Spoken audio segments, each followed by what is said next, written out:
আবার বিষ্ণু বললেন নারুকুম হাযিল্লাতী তুকিদুন জুজউন ওয়াহিদ মিন 70 জুজইন মিন নারি জাহান্নাম।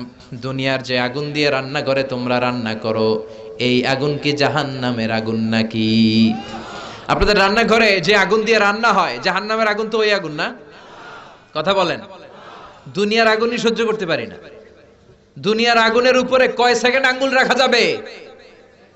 এই দুনিয়ার আগুনের চেয়ে জাহান্নামের আগুন কমসে কম 70 গুণ বেশি তেজওয়ালা। এজন্য আল্লাহ জাহান্নামের আগুনকে বলেছেন নারুল্লাহ। এটা আল্লাহর আগুন। চিল্লায় বলেন কার আগুন? নারুল্লাহিল মুকাদা আল্লাতী তাত্তালিউ আলাল আফইদা।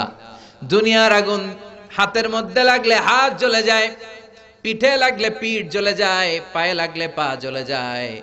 জাহান্নামের আগুন দেহের যেই জায়গায় লাগুক না, সর্বপ্রথম আপনার কলিজাটা জ্বলে সারখার হয়ে যাবে। লাগছে হাতে, কিন্তু আগে কলিজাটা ছাই। নাউজুবিল্লাহ পড়বেন না? ওই কষ্টের জাহান্নামের ভেতরে আমরা যেতে চাই না। চিৎকার করে বলেন ঠিক কিনা? এজন্য বিশ্বনবী সব সময় দোয়া করতেন, আল্লাহুম্মা ইন্না নাসআলুকাল জান্নাতা ওয়া নাউযু বিকা মিনান নার। ও আল্লাহ, আপনার কাছে আমরা জান্নাত চাই, জাহান্নাম থেকে পানাহ চাই। পড়েন আমিন। আর জোরে পড়েন আমিন।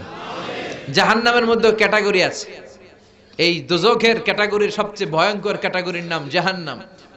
এটা ছাড়াও আছে হাভিয়া, লাযা, সাঈর, সাকর, হুতামা। চিল্লায় বলেন ঠিক কিনা? এই সবগুলার আযাব থেকে আমরা আল্লাহর কাছে পানাহ চাই। চিল্লায় পড়েন আমিন।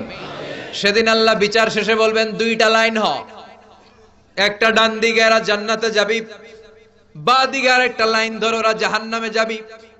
ওয়ামতাজুল ইয়াউমা আইয়ুহাল মুজরিমুন।